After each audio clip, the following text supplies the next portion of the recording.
ومحمدا رسول الله ويقيني أدنو إليه ساجدا بجبيني اقبل صلاتي وللصواب اهديني يا ربي يا من هو مرشدي. والحمد لله والصلاة والسلام على رسول الله صلى الله عليه وآله وسلم. mbokki ci yàlla koor gi alhamdulillah yegsi na incha allah taala suba aljuma moom mooy koor gi incha allah ci weer bi ñu nekk muy weeru avril di année incha allah taala 2020 di ñaan borom bi subhanahu wa taala mu may ñu dugg ci jàmm woor ko ci jàmm génn ci jàmm yàlla may ñu woor yeneen koor ak yeneen koor waaye tamit nangul ñu lépp di ñaan borom bi subhanahu wa taala ñi feebar ñëpp ak feebar bu mu mënta doon yàlla na yàlla may leen wér may leen tan rawatina feebar bi ni mooy covid 19 coronavirus di ñaan borom subhanahu wa taala ñi feebar ñëpp muy jullit ñi ñu dul jullit yéefar yeeg ñëpp yàlla na yàlla may leen wér waaye gindi leen ñoom ñëpp teg ñu ci siraatal mustaqim mooy yoonu aljanna di ñaanal ñi nekk ci hôpitaux yi di leen wax naan bon courage yàlla na yàlla taxaw leen foofu sàmm leen may leen force énergie waaye may leen dëgëral leen foofu noonu ngeen nekk ñi nekk ci ay situation yu jafe am ay problème bu mën a doon yal na yàlla yombalal leen yal na yàlla may leen seen souhait waaye def ci barke ñi gaañu yal na yàlla yërëm leen jéggal leen dugal leen aljanna waaye ñun ñi di leen fekk yal nañu yàlla may dund bu tey mujj bu rafet leerug bàmmeel ak aljanna boo xamante ni àndul ak bi xeyri xisaabin wala iqaab wala saabiqin adab ñu bokk fa ak suñu yonente Muhammad sallallahu alayhi wa sallam mbokk yi koor gaa ngoog koor gi alhamdulillah ñu ngi ci confinement xëy na confinement bi incha allah taala am na ay côté négatif mais xëy na am na tamit côté positif ñaata ci ñun ñoom ñoo mësul toog jox seen mooy jël temps mooy ci jox ko li nga xamante ne mooy alquran koor gi kooru alquran la koor gi comme yeneen koor yëpp mooy connexion ak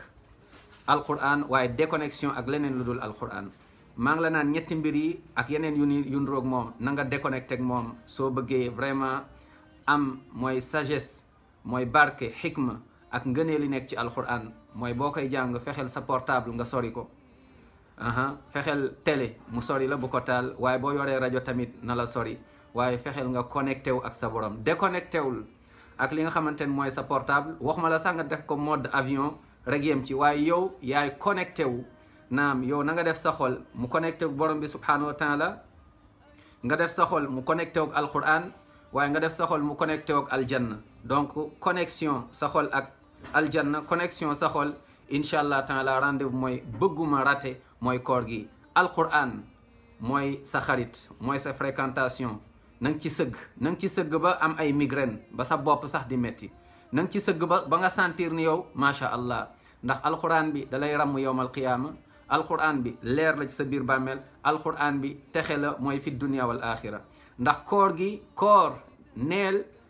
incha allah du ma rate koor gi bi idnillahi taala ñaata ñoo nekkoon ak ñun tey koor gi newuñu fi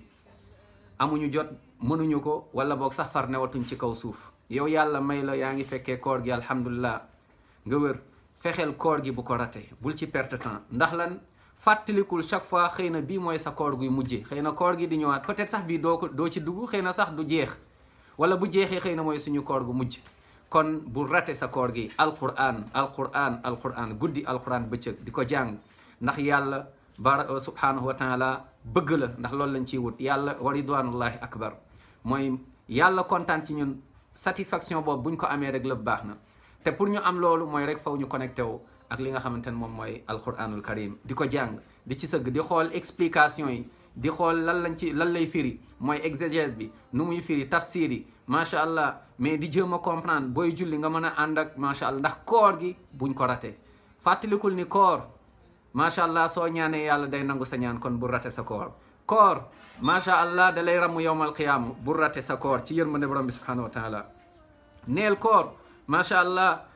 borom bi subhanahu wa taala benn buntu bu tudd rayyaan ñi fay jaar mooy ñi woor mooy woor boo xam ne comme ni ko yonent bi jàngalee sallallahu alayhi wa sallam kon bu rate koor gi na nga sax na nga concentré wu mooy que ni tiyaaba nga ci bëgg xëy na mooy sa koor guy mujj ci kaw suuf wallahu aala wa aalam wa ahkam yàlla rek a xam kon del fàttaliku ni yàlla moom moo lay fay ana ajzi bi loolu la borom subhanahu wa taala wax moom ci boppam moo koy fay directement benn jour nga woor ko te yàlla rek tax yàlla sori la distance yow ak safarul tolloog 70 ans kon bu rate koor gi perte amu ci. portable connexion Facebook WhatsApp c'est bien mais bum la mooy na nekk secondaire mais lan mooy sa priorité lan mooy sa centre lan moom mooy sa cœur ci mbir mi moom mooy alquranul karim. naam taqra'ul quran tatadabbarul quran ta'ishu ma'al quran insha allah taala hatta al janna. donc loolu mooy message mbokk yi nañu saxoog alquran connexion ak alquran déconnexion ak lépp lu dul alquran connexion al axira déconnexion ak dunia connexion ak borom bi subhanahu wa taala le créateur déconnexion ak créature yi sa fréquentation na nekk alquran. kon rendez-vous insha allah taala yal na yàlla may ñu fekkee jàmm yàlla nangul ñu ñaan yëpp daal ñu jéggal suñuy njuumte suñuy bàkkaar waaye yàlla kontaan ci ñun yal na yàlla kontaan ci ñun yal na yàlla kontaan ci ñun yal na yàlla booleen ci ñun di dugg aljanna bi gayri xisaab wala iqaab wala saabiqin adab. yàlla nangu ñaan yi ñaan yëpp yàlla def ci barke borom bi subhanahu wa taala taxaw ñu ku nekk xam na loo bëgg yaa ngi ñaan yal na yàlla def barke ci li ngay ñaan nangul la ko daal di ñuy yërëm ñun ñëpp wasalaamu aleykum wa rahmatullahi wa barakaatu.